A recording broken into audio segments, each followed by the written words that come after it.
maybe not, I don't know. Every year the same question, around the 14th of February, it comes up. Do I have to do something? Do I have to prepare something for Valentine's Day, or am I free to enjoy the day like any other day? I don't know about you, but for me, I want to get clarity on this question once and for all, and we do that today in this video. Welcome, I'm Peter, and as usual on this channel, in today's video we want to learn something new, to get motivated, to make changes, and to celebrate good and positive news and outcomes. Why? Because I believe anyone can do anything from anywhere at any time by working together with others. And how do we achieve that? We achieve it best by continuously learning, making change happen, and celebrating those outcomes together. Valentine's Day.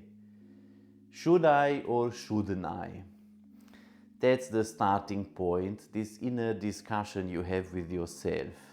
Do I want to celebrate Valentine's Day? Does my partner want to celebrate Valentine's Day?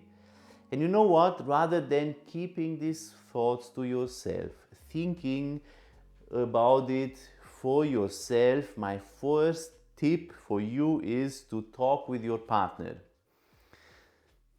Go and grab a cup of coffee and have an honest discussion about Valentine's Day. Do you like to celebrate that day?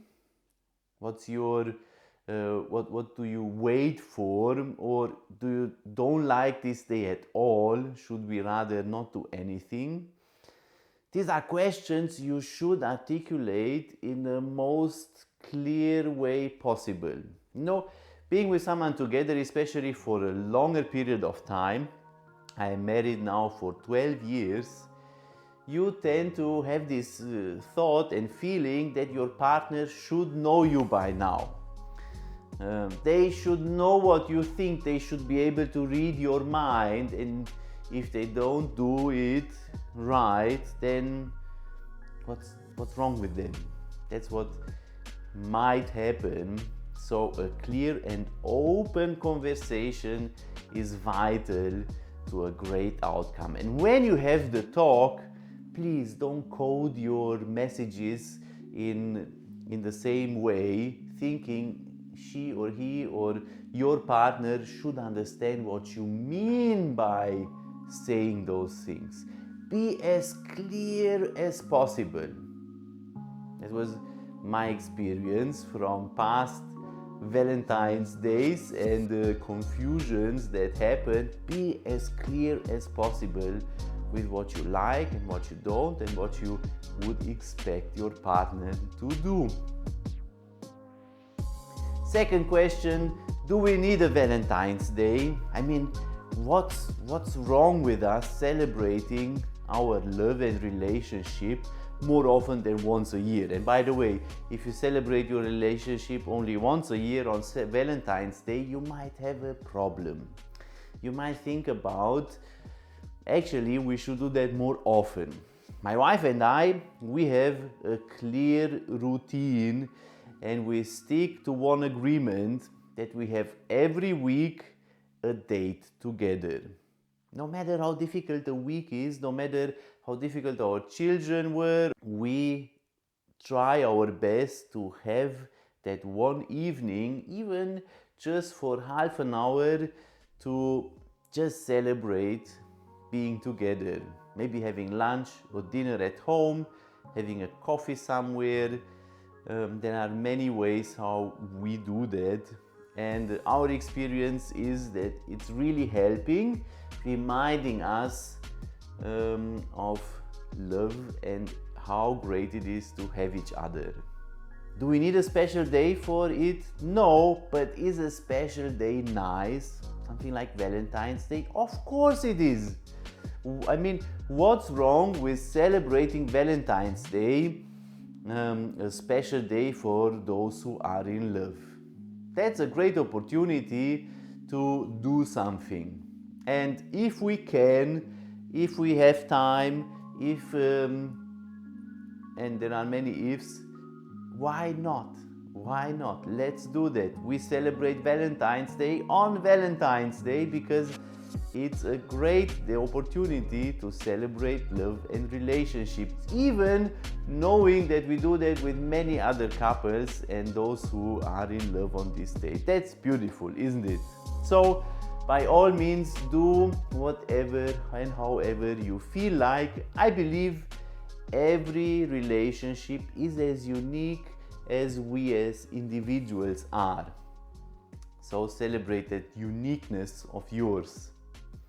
And if you are watching this video on a Valentine's morning and you think, actually I should do something, actually I didn't do anything, your last minute preparation, here are a couple of tips. One, do something together. Experience is the best way to create memories together. So do something special on this day. Perhaps go to a special place that's special for you, or maybe you make a reservation for something fun, or you go out.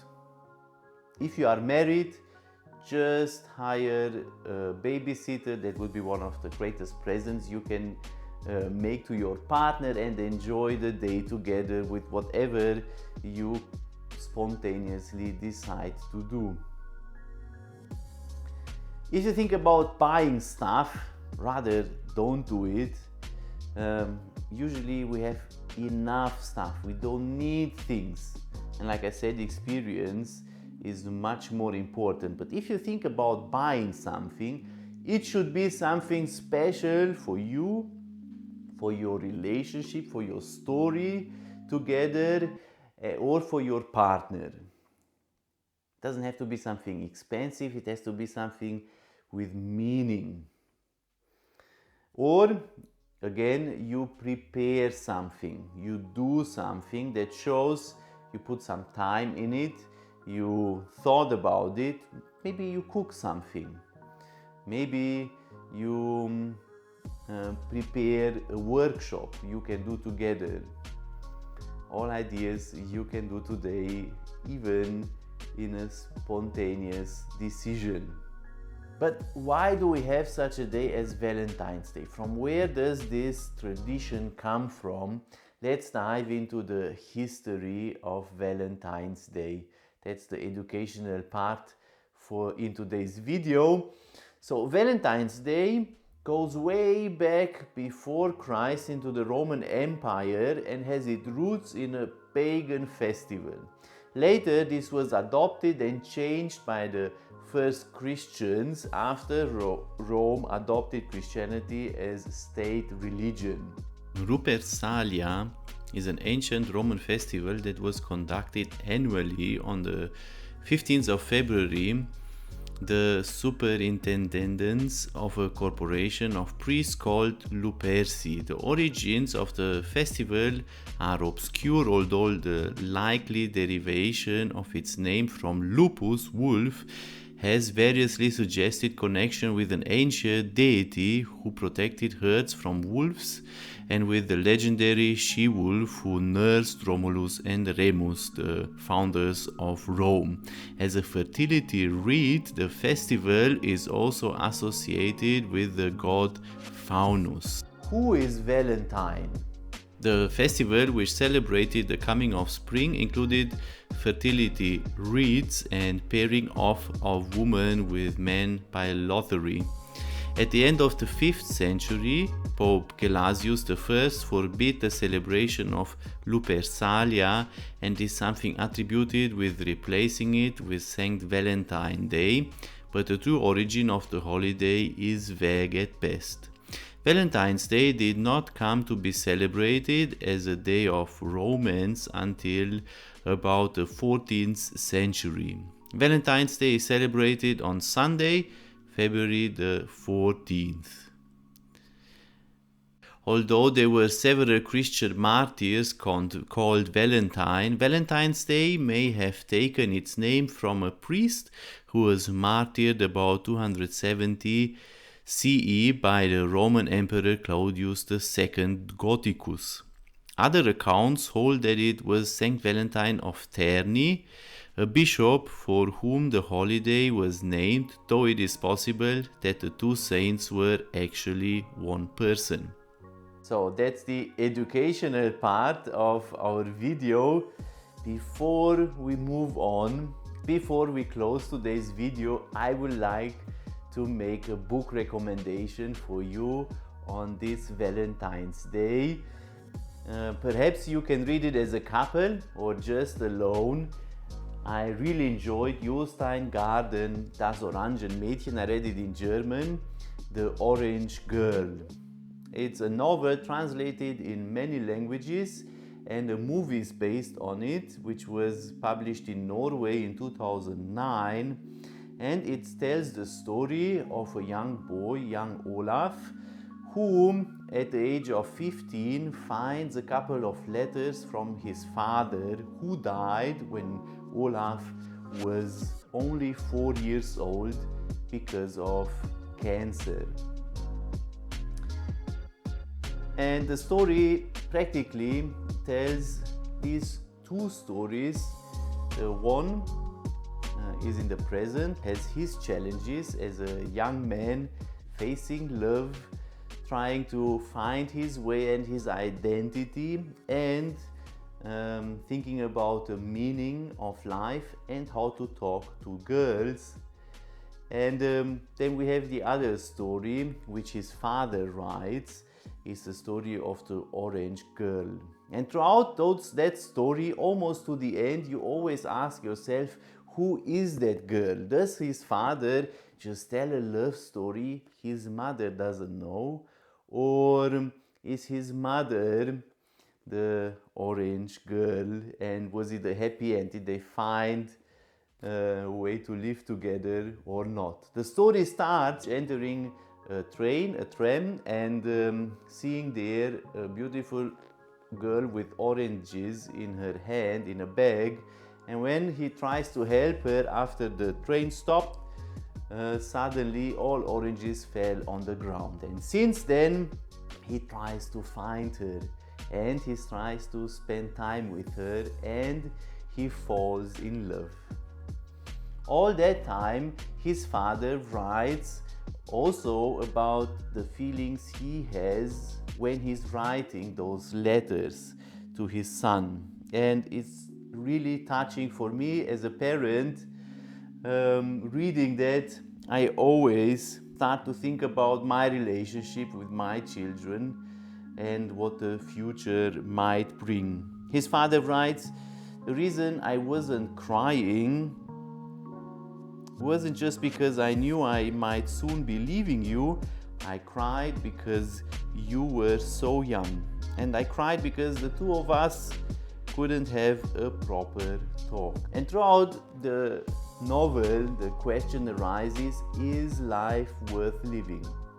Is love worth finding, even for a small period of time? Even with a chance, with the risk of losing it. A quote says, I ask again, if I chosen never to foot inside a great fairy tale, I never have known what I've lost. Do you see what I'm getting at? Sometimes it's worse for us human beings to lose something dear to us than ever to have had it at all.